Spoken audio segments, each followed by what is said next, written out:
Hello बच्चों। यहाँ दिया है small particle of mass m is projected at an angle theta with x-axis with initial velocity v naught in xy plane as shown in the figure at t less than v naught sin theta upon g। मतलब ये बोल रहा है कि जो भी time है वो half of the time of light से कम है। The angular momentum of the particle is clear. तो मेरे को लगता नहीं कि इसमें इस वाले टाइम को देने का कोई लॉजिक है। चलिए फिर भी चेक करते हैं अपन। तो सबसे पहले यहाँ पे हम लोगों को जैसे पॉइंट पार्टिकल के लिए अगर हम एंगुलर मोमेंटम डिफाइन करते हैं एल, तो ये हम लोग डिफाइन करते थे M into are cross V. यानी हम लोगों को कुल मिला के चाहिए क्या फिलहाल अभी? आर वेक्टर चाहिए किसी भी टाइम पर और वी वेक्टर चाहिए। तो अच्छा, आर वेक्टर को हम लोग लिख सकते थे x I cap plus Y J cap. Clear है? प्लस जेड के कैप भी लिख सकते थे, बट यहाँ पे मोशन हम लोगों के पास केवल एक्स और वाई प्लेन में है, तो इतना ही लिख के छोड़ देते हैं। प्रोजेक्टाइल में हम लोगों को पता है कि जो हॉरिजॉन्टल कंपोनेंट होता है वहां एक्सेलरेशन जीरो होता है, तो सिंपल हम इसको लिख सकते थे V naught cos theta horizontal velocity into T. क्यों? इसको हम लिख रहे हैं एस बराबर U T plus half A T square. Similarly vertical में अगर हम लिखते हैं तो एस बराबर U T plus half A T square, यहाँ पे ग्रेविटेशनल एक्सेलरेशन एक्ट होता है, तो ये हो जाएगा V naught sine theta T minus 1/2 G T square. Clear है बेटा? तो ये हम लोगों को यहाँ से आर वेक्टर मिल जाएगा, मैं एक्स और वाई की वैल्यू पुट कर दूंगा। सिमिलरली अगर हम यहाँ से v वेक्टर निकालते हैं तो v इज इक्वल्स टू हम लोगों को लिखना पड़ता है यहाँ से V X I cap plus V Y J cap. फिर से मैं यहाँ पे अगर vx की बात करूं तो हॉरिजॉन्टल कंपोनेंट प्रोजेक्टाइल में हमेशा कांस्टेंट होता है, तो vx इज इक्वल्स टू तो हम लोगों को मिल जाता v नॉट कॉस थीटा। जबकि vertical component under gravity move करेगा तो v बराबर u, ठीक है, प्लस एटी, और ए की जगह हमारे पास मिलेगा माइनस जी। तो यहां से हम लोगों के पास वेलोसिटी वेक्टर मिल जाएगा जिसका ये एक्स कंपोनेंट और ये वाई कंपोनेंट। अब हम लोगों को चाहिए था एल, तो एल इज इक्वल टू आएगा M into are cross V. Clear है? तो हम लोग सबसे पहले आर क्रॉस वी निकाल ले, बाद में उसमें हम एम से मल्टीप्लाई कर देंगे। तो देखो आर क्रॉस वी निकालने के लिए हम लोगों ने डिटर्मिनेंट वाला मेथड पढ़ रखा है। नहीं पढ़ा है तो अच्छी बात नहीं, गलत बात है, पढ़ा होना चाहिए। आई कैप, जे कैप और के कैप। क्लियर?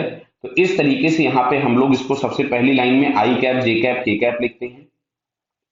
फिर जो यहाँ पे पहला वेक्टर होता है उसके कोफिशिएंट, मतलब यहाँ पे एक्स के आर के कोफिशिएंट, तो आर का एक्स आई कैप वाला जो है वो ये आपके पास है, कितना है? V naught cos theta into T बराबर है। और वाई वाला हमारे पास कितना है? V naught sine theta T minus 1/2 G T square. Clear है? इसको मैं के कैप को और बाद में लिख दे रहा हूं, यहाँ पे ये है के कैप, और के कैप का कोई भी कोफिशिएंट नहीं है तो हम इसको जीरो कर देंगे।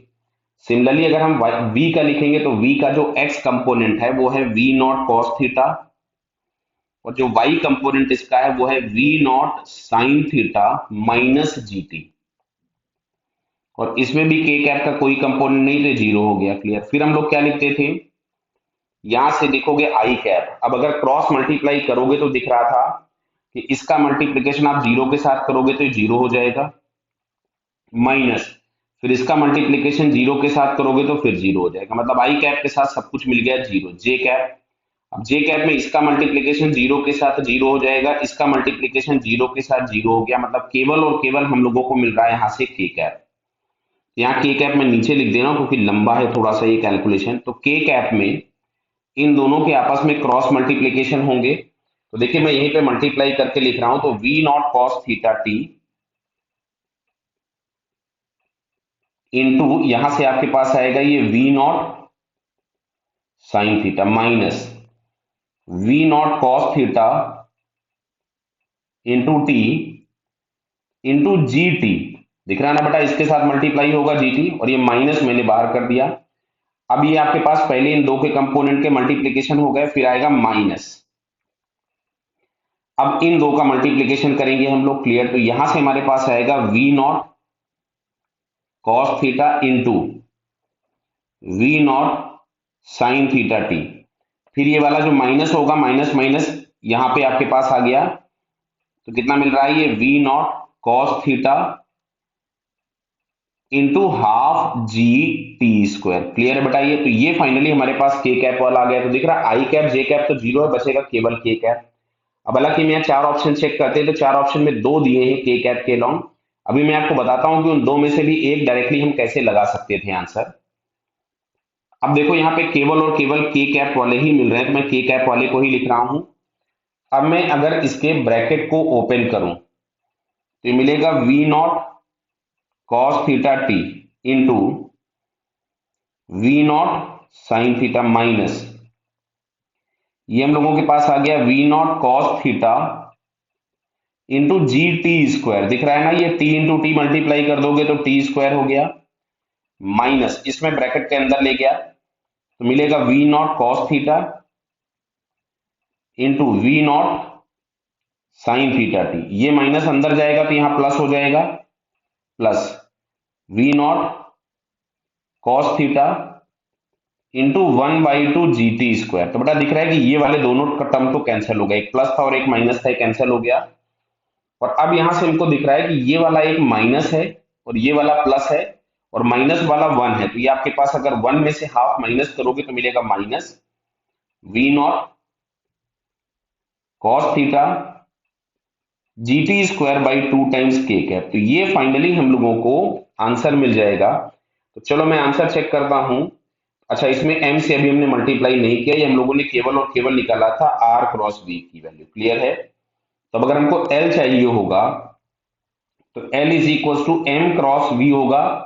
एम भी आ जाएगा इसमें, m into are cross v, तो मिलेगा m v not g T square by 2 cos theta times के कैप। क्लियर है। तो ये जरा ऑप्शन चेक करिए। तो ये हम लोगों को ऑप्शन दिख रहा है कौन सा, थर्ड वाला। क्लियर है। तो थर्ड वाला ऑप्शन हम लोगों के पास करेक्ट हो गया। अब ध्यान से देखो ये कैसे भाई, मान लो एग्जाम में आएगा, ये तो मेरे को सॉल्व करके आपको दिखाना था इसलिए मैंने इतना लंबा आपको करके दिया, बट अगर पेपर में क्वेश्चन आएगा तो आपको करना कैसे, ध्यान से सुनिएगा।